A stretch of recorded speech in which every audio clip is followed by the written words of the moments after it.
Assalamualaikum warahmatullahi wabarakatuh. Terima kasih atas kesempatannya. Di Zoom meeting ini kami dari kelompok 5 akan mempresentasikan materi statistika 2, yaitu lebih tepatnya tentang independent sample t-test. Berikut nama-nama anggota dari kelompok 5, yaitu yang pertama dengan saya sendiri, Fitma Salsabila Sofi, dengan NIM 2020210117. Yang kedua ada Aprilia Wegakola dengan NIM 2020-210128. Dan yang ketiga ada Ferdiansyah Harisaputra dengan NIM 2020-210131. Dan yang keempat ada Fitria Dwi Rohmana dengan NIM 2020-210156. Dan yang terakhir ada rekan Meida Mutia Maulani dengan NIM 2020-210157. Bisa di next. Oke, yang pertama, apa sih pengertian dari independent sample t-test? Independent sample t-test yaitu uji komparatif atau uji beda untuk mengetahui adakah perbedaan mean atau rata-rata yang bermakna antara dua kelompok bebas yang berskala data interval atau rasio. Nah, kemudian dua kelompok bebas itu yang dimaksud di sini adalah dua kelompok yang tidak berpasangan, yang artinya sumber datanya itu berasal dari subjek yang berbeda. Hipotesis sendiri bisa diartikan sebagai dugaan mengenai satu hal atau hipotesis merupakan jawaban sementara terhadap suatu masalah. Hipotesis yaitu kesimpulan sementara tentang hubungan suatu variabel dengan variabel yang lainnya.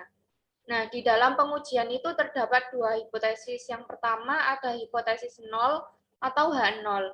Itu digunakan sebagai dasar pengujian statistik atau hal yang berlaku secara umum. Dan kemudian yang kedua ada hipotesis alternatif atau tandingan atau HI. Merupakan kesimpulan sementara dari hubungan antar variabel.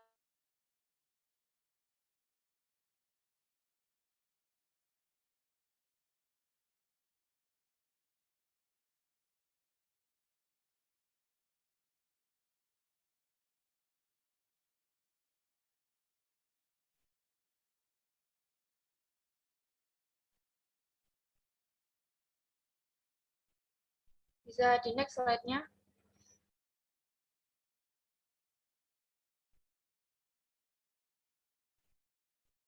Nah, kemudian ada prasyarat. Syarat yang harus dipenuhi pada independent sample t-test yaitu yang pertama ada skala data interval atau rasio, kemudian yang kedua ada kelompok data saling bebas atau tidak berpasangan, kemudian yang ketiga ada data per kelompok berdistribusi normal, dan yang keempat ada data per kelompok tidak terdapat outlier, dan yang terakhir varians antar kelompok sama atau homogen. Untuk slide selanjutnya akan dilanjutkan oleh rekan saya. Terima kasih.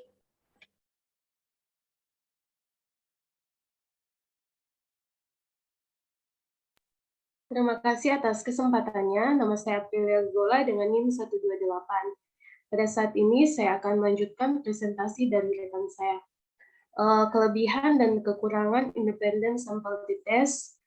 Kelebihannya yaitu yang pertama bisa menguji perbedaan pada dua kelompok yang berbeda. Yang kedua, digunakan untuk menguji hipotesis komparatif pada sampel yang jumlahnya banyak. Nah, kekurangannya sendiri yaitu yang pertama, tidak bisa menguji kelompok yang sama dan pada sampel pada jumlah yang sedikit. Yang kedua yaitu proses penghitungan manual lebih panjang. Next.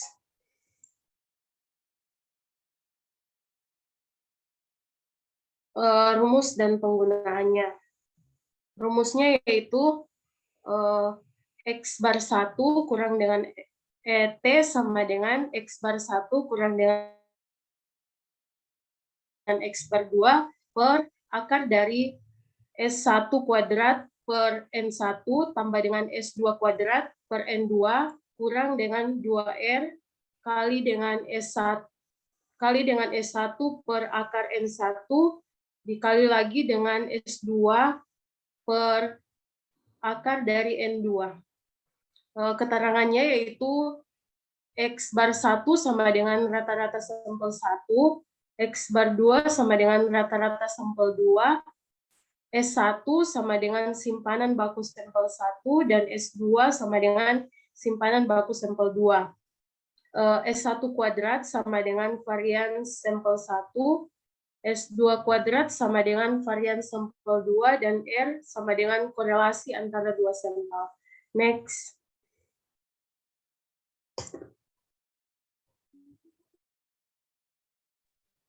Dilanjutkan oleh rekan saya. Baik, terima kasih atas kesempatannya. Perkenalkan, nama saya Ferdiansyah Saputra dengan NIM 2020210131. Saya akan melanjutkan presentasi dari rekan saya, yaitu mengenai kasus. Jika dilihat pada tabel tersebut, ada tabel yang judul lapangan usaha, juga tenaga kerja meliputi jumlah, kemudian pangsa, kemudian PDRB, dan nominal juga pangsa, kemudian ukuran disproporsionalitas, ada selisih dari PDRB sampai TK, kemudian share dari PDRB atau TK. Jika dilihat, yang pertama yaitu pertanian, kehutanan, dan perikanan, tenaga kerja sejumlah 6,67%, kemudian pangsanya 32,14%. Kemudian di PDRB nominalnya yaitu 66,14%, pangsanya 11,78%. Dan juga ukuran disproporsionalitasnya, selisihnya yaitu minus 20,37%. Kemudian share-nya yaitu 36,64%. Kemudian pada lapangan usaha pertambangan dan penggalian, yaitu tenaga kerjanya berjumlah 0,11%, kemudian pangsanya 0,53%, PDRB nominalnya 22,82, kemudian pangsanya 4,06%, kemudian ukuran disproporsionalitasnya selisihnya 3,53%, kemudian share PDRB-nya 766,44%. Kemudian pada lapangan usaha industri pengolahan, tenaga kerjanya berjumlah 3,31, kemudian pangsanya 15,95%, PDRB nominalnya 170,82, kemudian pangsanya 30,42%, kemudian selisihnya 14,47%, kemudian share-nya 190 dan 70%. Dan untuk selanjutnya dari sektor energi listrik, gas, dan air bisa dilihat sendiri di tabel, kemudian konstruksi juga sama, bisa dilihat di tabel. Terus untuk selanjutnya yaitu bagaimana perbandingan antara jumlah tenaga kerja dengan PDRB setiap sektor yang dapat berkontribusi pada negara. Kemudian data berikut ini sesuai dengan data yang telah diterbitkan oleh Bank Indonesia pada bulan Mei 2019.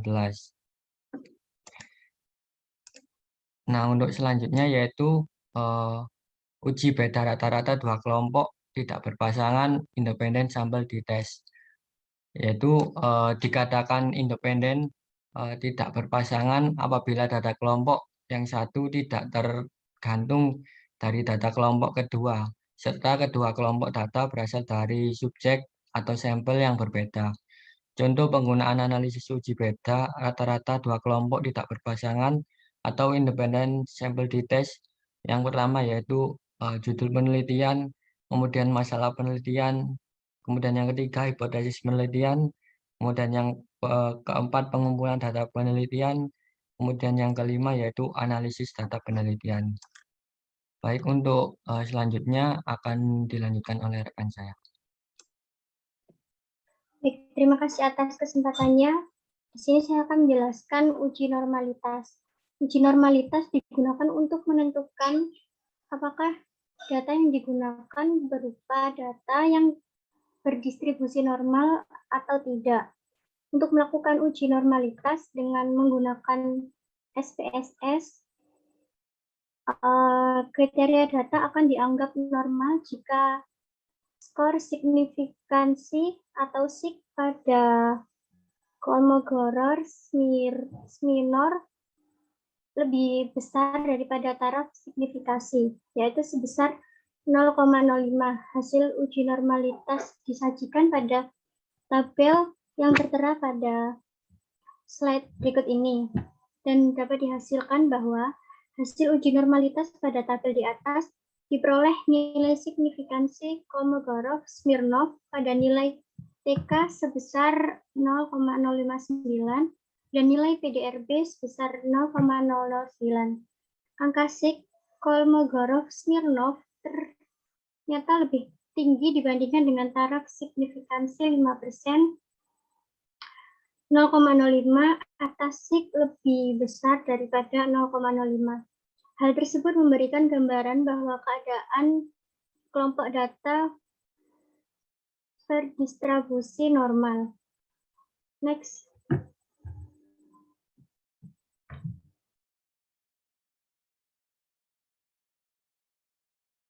Untuk yang selanjutnya adalah uji homogenitas. Uji homogenitas di sini digunakan untuk menentukan apakah kelompok kontrol dan kelompok eksperimen mempunyai varians yang sama atau tidak. Jika kedua kelompok mempunyai varians yang sama, maka kedua kelompok dikatakan homogen untuk melakukan uji homogenitas dalam menggunakan SPSS. Dengan kriteria data akan dianggap homogen jika skor signifikansi pada tabel test of homogeneity of variance lebih besar taraf signifikansi, yaitu sebesar 0,05. Hasil uji homogenitas disajikan pada tabel berikut. Pada tabel berikut ini dapat dilihat pada nilai signifikasi lebih besar dari 0,05, yaitu 0,035 atau 0,35 lebih besar dari 0,05. Sehingga dapat disimpulkan data nilai TK dan nilai PDRB memiliki varian yang sama atau homogen. Setelah dilakukan uji prasyarat analisis yang meliputi uji normalitas. Selanjutnya akan dilanjutkan oleh rekan saya. Terima kasih.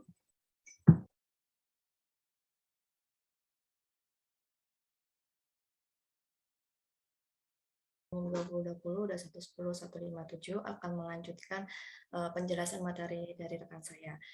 Ya, yang keempat yaitu ada uji hipotesis. Nah, di data ini terdapat grup statistik dan independent sample test. Bisa di next. Nah, tentunya pengujian hipotesis 5 tahap atau yang biasa disebut Chi-square, yaitu untuk menguji apakah secara simultan itu untuk jumlah tenaga kerja dan PDRB setiap sektor dengan menggunakan uji tabel grup statistik. Untuk analisis yang pertama merumuskan H0 dan H1. Nah, di data H0 itu tidak ada perbedaan perbandingan antara jumlah tenaga kerja dengan PDRB di setiap sektor. Sedangkan H1 ada perbedaan perbandingan antara jumlah tenaga kerja dengan PDRB di setiap sektor. Lalu ada analisis yang kedua, kita menentukan tingkat signifikasi atau nilai T-tabel, yaitu tingkat signifikasi atau alfa sama dengan 0,05. Jadi hasil nilai T-tabel sebesar 2101, yaitu H0 diterima. Bisa di next. Lalu ada analisis yang ketiga, yaitu kriteria H0 diterima dan H0 ditolak. Nah, H0 diterima ini minus 2101 kurang lebih atau sama dengan T hitung 2101. Nah, jika H0 ditolak atau H1 diterima, T hitung lebih dari 2101 atau T hitung kurang dari min 2101. Lalu analisis yang keempat menentukan nilai T hitung. Jadi menentukan nilai T hitung sama dengan min 2055 kurang dari min 2101, yang artinya H1 diterima. Lalu yang terakhir, kesimpulan dari analisis ini, jadi ada perbedaan perbandingan antara jumlah tenaga kerja dengan PDRB di setiap sektor, yaitu H1-nya diterima. Bisa di next.